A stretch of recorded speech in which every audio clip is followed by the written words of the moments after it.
Okay, so it worked in 2 videos. So here is chapter 17. So he's trying to figure out how he's going to get Gobi into the hotel. Chapter 17. Put myself up here. This is never going to work, Dion complained as they got out of Luzin's car. Richard grinned. It will work, he insisted. Trust me. Dion shook his head, but finally he sighed. All right, he said. I guess we'll give it a go. After all, he didn't have any better ideas. The two of them approached the glass doors of the hotel's front entrance.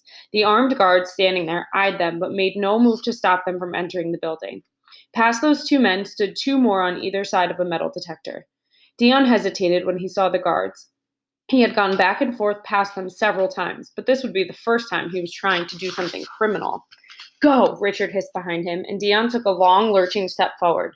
He wobbled on his feet a bit, and the heavy, unzipped duffel bag slung over his shoulder slipped free.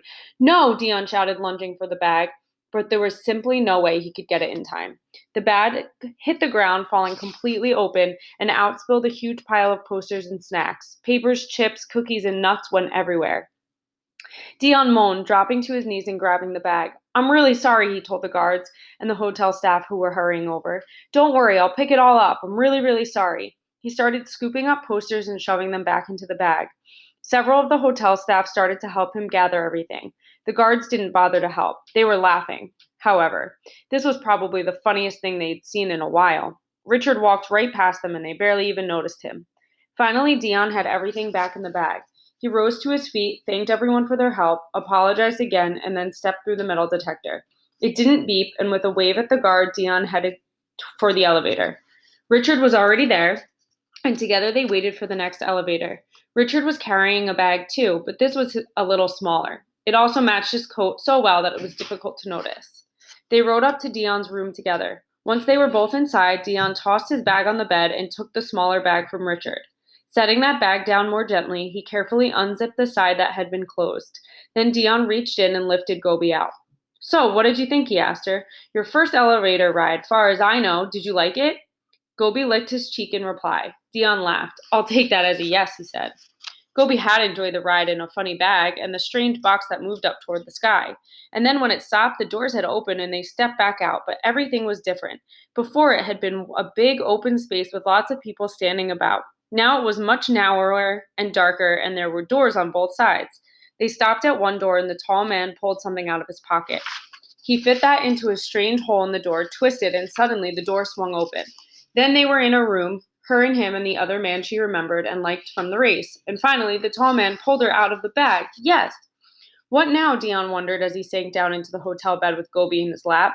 Richard shrugged. Lay low, he suggested. We've got that dinner tomorrow night, but nothing between now and then. So just relax, get some sleep, hang out with Gobi. He ruffled her fur.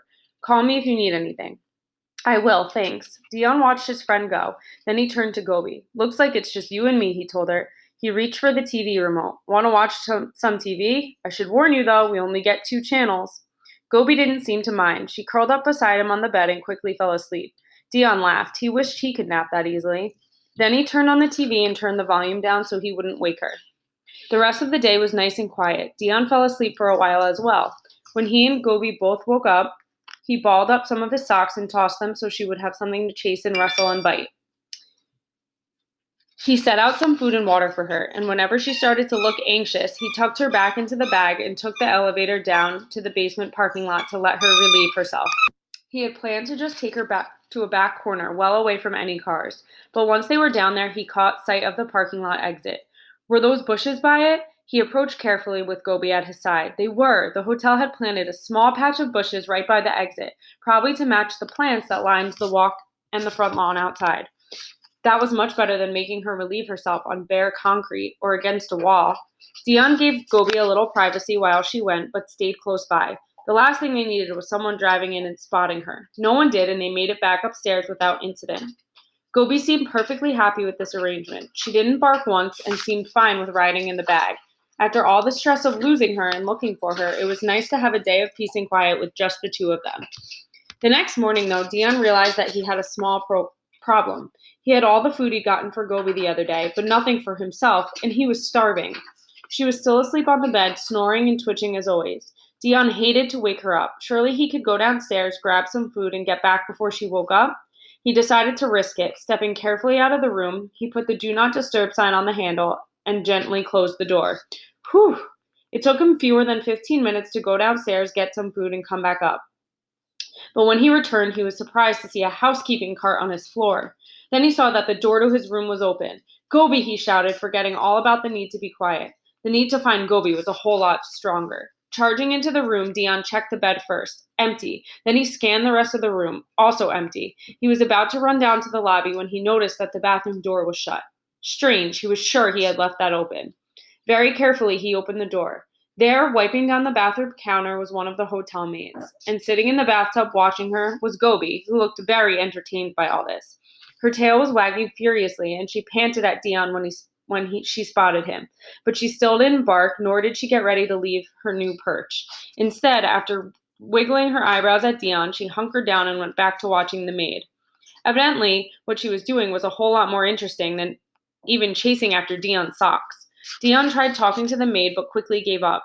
He had wanted to explain how much trouble he'd be in if anyone found out he had Gobi up there with him.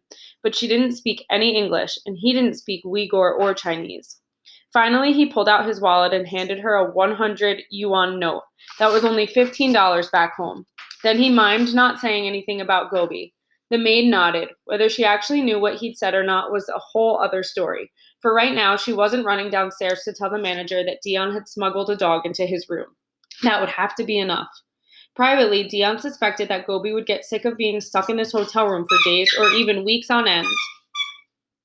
But it did give the two of them a chance to recover a little. He checked out the scar on her head. It looked as if it was finally starting to heal.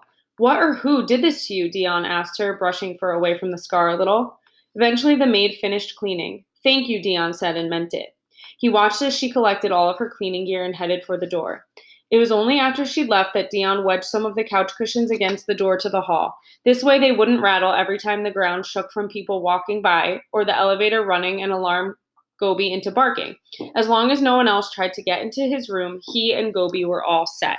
And they show a bunch of pictures in this chapter. So this says, Gobi in Dion's arms soaking up the sun in the desert.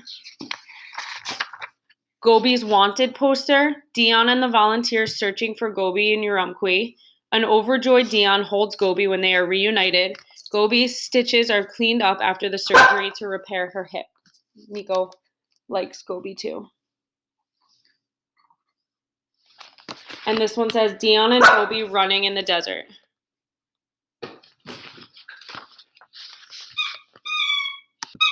Go respond.